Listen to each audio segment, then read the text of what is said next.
Welcome to the online board member induction module for the South East Local Enterprise Partnership.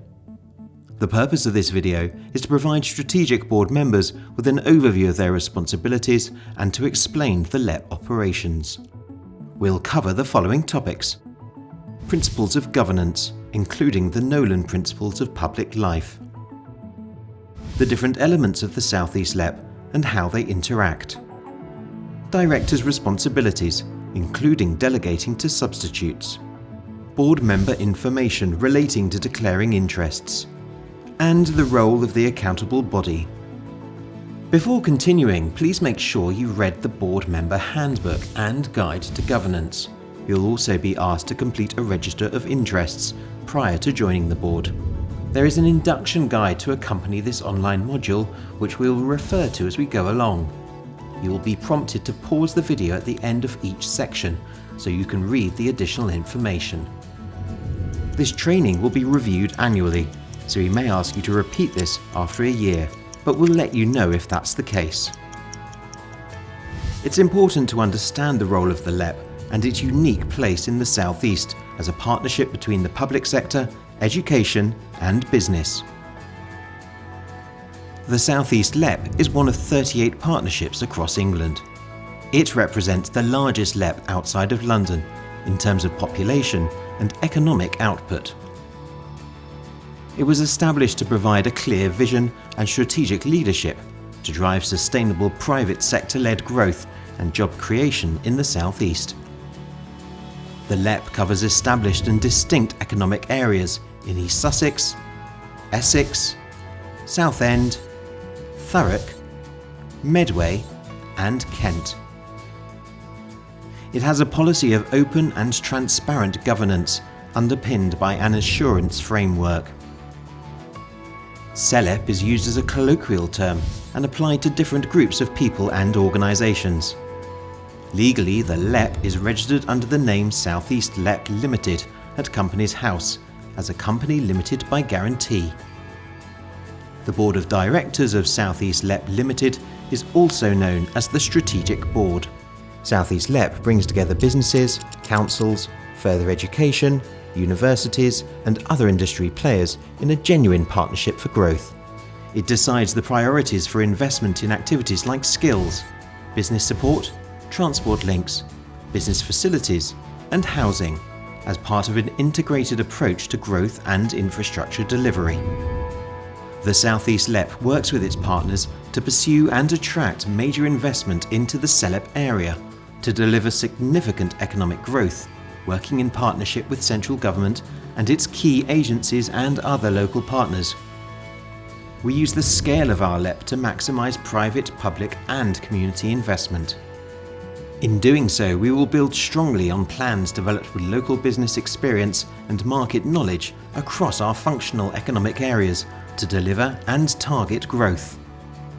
In order to deliver this extensive programme of investment, there are principles and rules we must follow to ensure this is undertaken in an ethical, transparent and proper manner. You will now need to pause this video and read section 1 of the induction guide.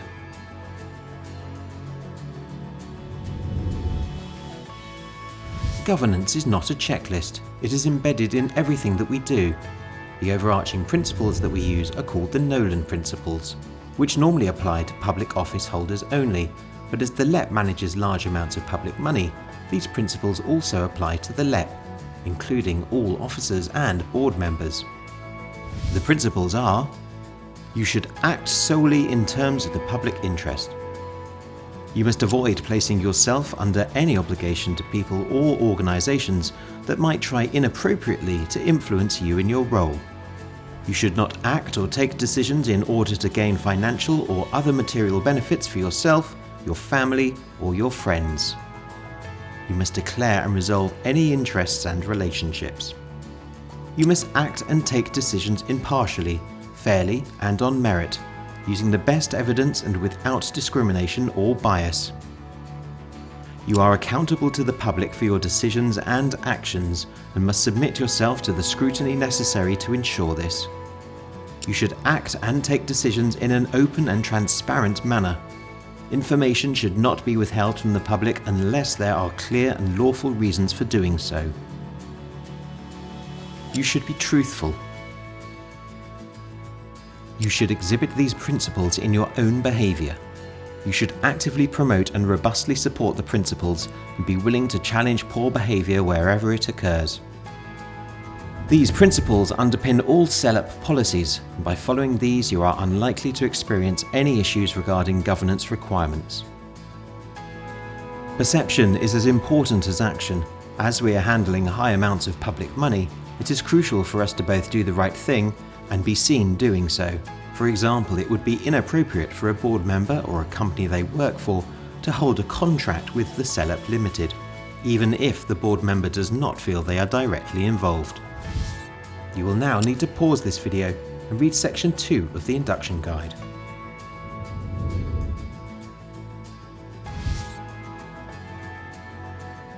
It's important to understand how decisions are made by the LEP. Our structure is headed by a strategic board, which is business-led, provides clear strategic leadership and sets shared priorities. This is the main LEP interface with government, bringing together both private and public sectors to drive local growth and job creation, and to oversee all CELEP activity to deliver this aim. Working collectively, strategic board members are responsible for the duties of a company director of CELEP, representing your federated board or sector, confirming attendance and arranging appropriate substitutes for strategic board meetings, setting the vision, strategic direction and priorities of the LEP, being a champion and advocate for the activities of the LEP, working closely with federated boards to oversee the working groups and growth hubs, and overseeing the delivery of the growth deal, the wider investment programme and economic strategy.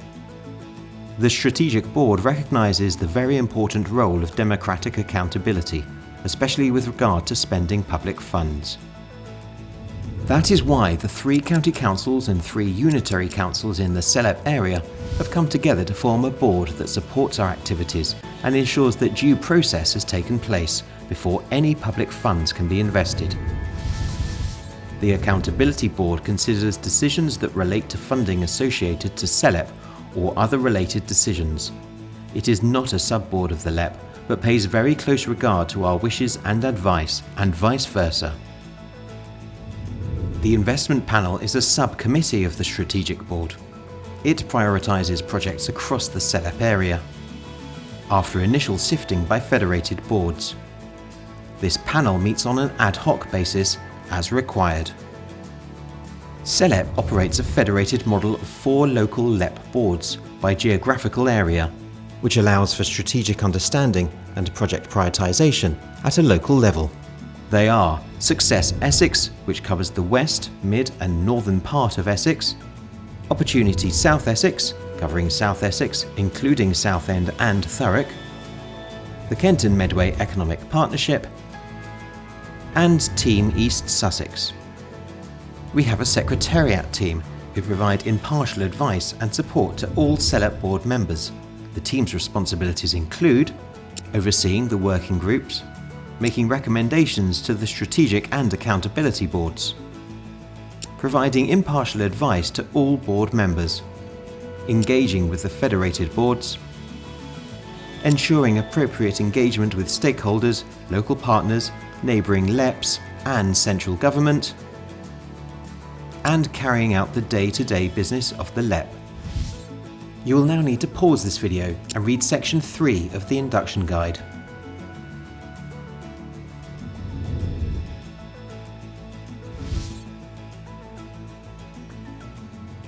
Strategic board members are also directors of the South East LEP Limited. Directors must act in accordance with the Articles of Association and in line with the statutory and fiduciary duties. Your main role is to try to make the company a success using your skills, experience, reasonable care and judgment. Decisions should be made in light of the interests of the CELEP as a whole, not the interests of your individual area. Fiduciary duties that apply include the duty of confidentiality. Any information obtained by a director during the course of the fiduciary relationship must be kept confidential and may only be exploited by the director for the benefit of the company, even after the fiduciary relationship has ended. Directors can delegate a substitute to represent them during a meeting of the strategic board. The substitute director needs to make sure that they are aware of all of their duties and obligations, as the same duties and principles apply to both substitute directors and directors. These are the general substitution rules. A county or unitary council member can be substituted with a cabinet member from within that council. A district, borough or city council member can be substituted with a cabinet member within their county council area. A business member can be substituted by another business member of the same federated board. The higher education member can be substituted by another senior university representative. The further education member and social enterprise member can be substituted by a member from the relevant working group.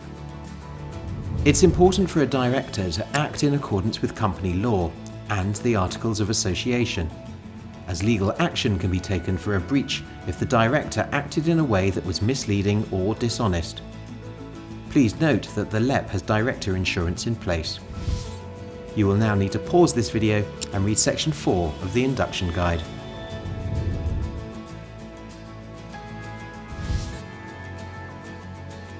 Declaring and registering interests is an extremely important part of your role as a board member. The Register of Interests is a form which contains all of your interests related to the CELEP area. It's important that this is always kept up to date. This acts as a record of information and is complemented by declarations of interests, which should highlight relevant interests on your register at individual meetings, as and when they arise according to the agenda. To demonstrate how important declaring and registering interests is, as well as following the Nolan principles, here's what happened at the Parliamentary Public Accounts Committee when the ex-chair of the Cambridgeshire Peterborough LEP had not registered or declared his interests properly. We're pleased to welcome Mark Reeve, the former chair of the Greater Cambridgeshire and Greater Peterborough Local Enterprise Partnership, who had a warning from the County Council that your transparency and accountability was not entirely as it should be. What he flagged up to you that you had shortcomings in the way the LEP operated in terms of transparency and accountability. What was raised was these issues around conflicts of interest policy and around the timing of publication of the minutes.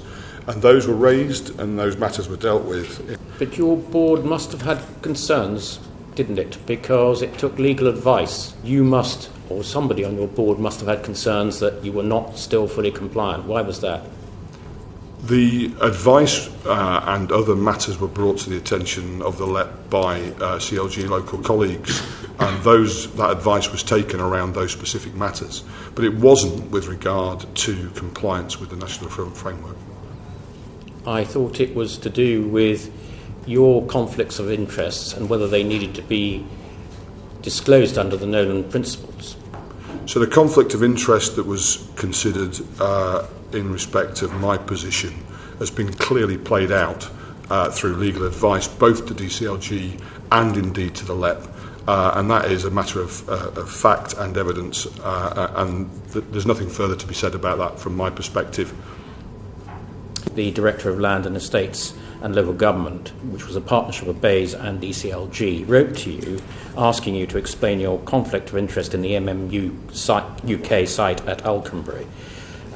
So your construction company was effectively building a £20 million contract when your LEP was advising on what infrastructure should be put into that site to increase its value. So when did your construction company sign that £20 million contract, and when did you become aware of the potential conflict of interest?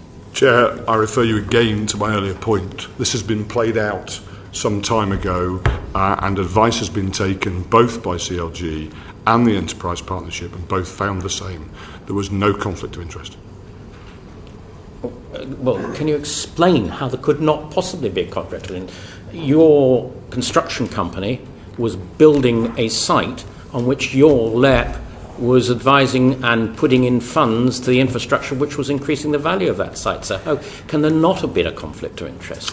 I would refer you to the legal advice that CLG got and the legal advice that the Enterprise Partnership got in order that explains that position.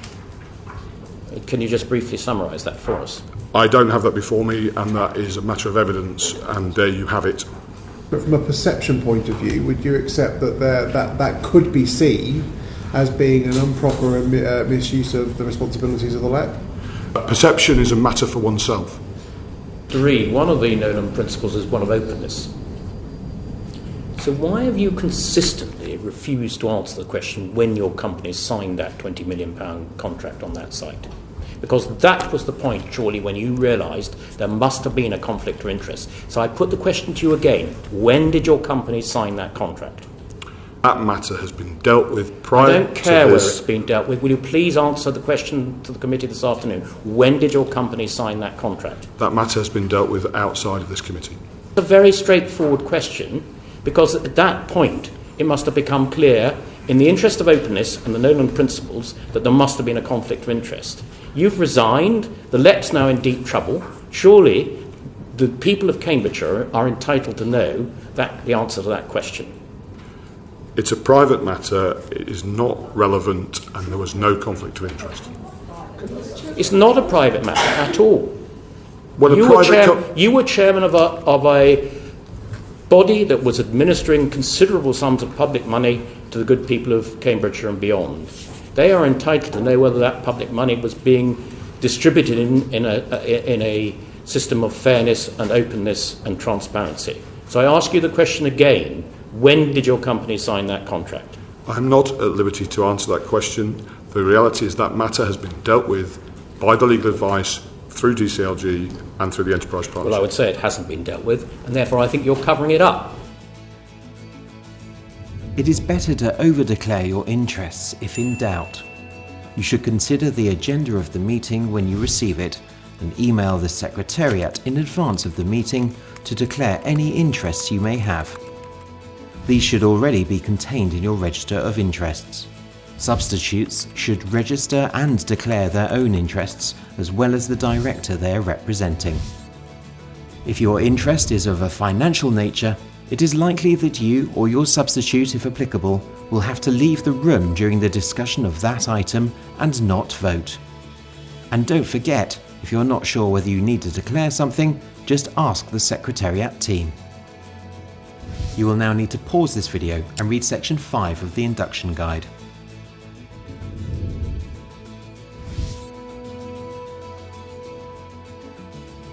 Government recognised that LEPs are business-led public-private partnerships.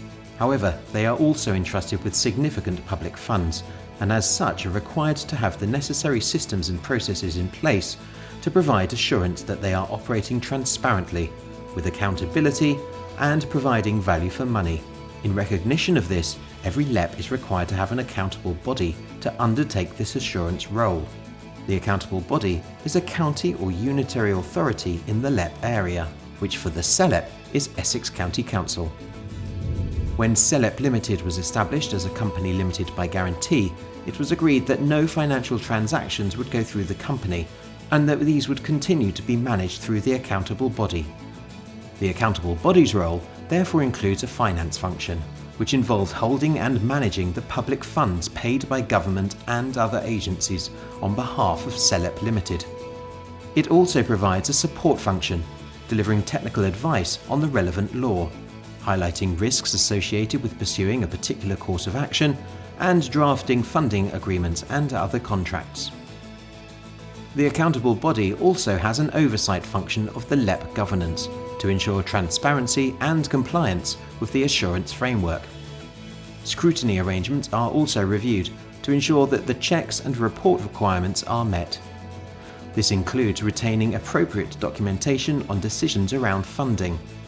Aligned to this role, the accountable body ensures that public funds are handled in accordance with the relevant procedures and grant conditions, and that funds are used with propriety, regularity, and deliver value for money. The accountable body is required to escalate any concerns around non-delivery and/or mismanagement. If this can't be resolved at the local level, the accountable body will report any concerns to government. As the accountable body, Essex County Council retains overall legal accountability for the funding streams and is responsible for overseeing the proper administration of financial affairs of the LEP. Through this role, Essex County Council takes on the overall financial risk for CELEP Limited, and through the work of its officers must ensure this risk is kept to a minimum. Every accountable body has a Section 151 officer.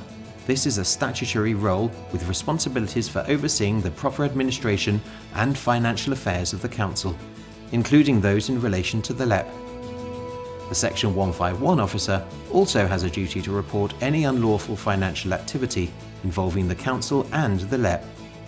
It is a requirement of government that the Section 151 officer reports annually to identify any issues of concern in relation to the governance and transparency of LEP activity. This includes providing an assurance statement to confirm that the LEP has in place the processes that ensure proper administration of financial affairs in the LEP. You will now need to pause this video and read Section 6 of the Induction Guide.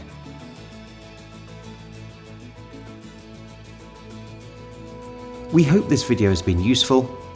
If you have any questions, you can contact the CELEP Secretariat team, who will be happy to help. Once you have finished this video, including reading your induction guide, you must email us to confirm you've completed your onboarding as a strategic board member.